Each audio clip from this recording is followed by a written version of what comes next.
And good evening, I'm Emily Flores. And I'm Glenn Mills. Thanks so much for joining us. We'll get to Salt Lake City Mayor Aaron Mendenhall's mask order in just a minute. But first, a decades-long cold case finally solved tonight.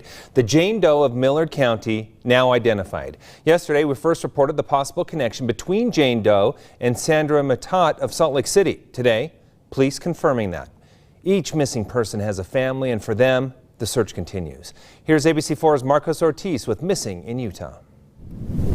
For more than 4 decades, Sandra Matat's whereabouts were unknown. Meanwhile, a Jane Doe in Millard County was also a mystery for the same amount of time.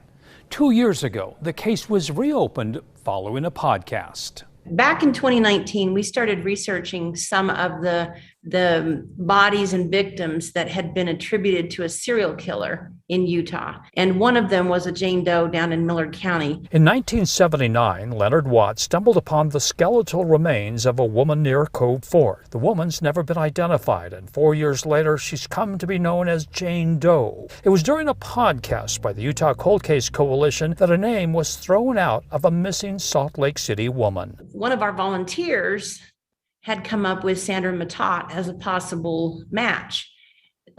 She had a ring that would be similar to one that was found at the scene, and she had no natural teeth. In 1979, Sandra Matat was listed as a missing person by Salt Lake City police. It fit the time frame as the Jane Doe in Millard County. According to authorities in Millard County, Jane Doe also had no natural teeth and no dentures. A 1979 missing persons report filed on Matat also listed the ring and lack of teeth. Adults have a right to go missing, and she had a little bit of a checkered past. So other than a family member saying, well, I haven't seen her, that was really all. There was really not much of an investigation ever conducted into it. We put out, I think, different bulletins trying to determine from the missing person standpoint. But no one made the connection until the coalition received a call from Millard County, and that was 2 years ago, shortly after the podcast. But just this week, NamUs, the national database for missing and unidentified persons, removed the names of Jane Doe in Millard County and Sandra Matat in Salt Lake City. In Utah, the director of We Help the Missing knows what that means for Matat. That tells me that she's been located. If she was listed on NamUs prior,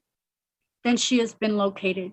That's what it tells me. And to have both disappear from NamUs at the same time makes Davis believe they are one and the same. In my professional opinion, I would assume that that's what happened. As we mentioned at the beginning, both Salt Lake Police and Millard County confirmed this was Sandra Matat. Monday, as we continue this series, a daughter gets her mother back. For Missing in Utah, Marcos Ortiz, ABC4 News.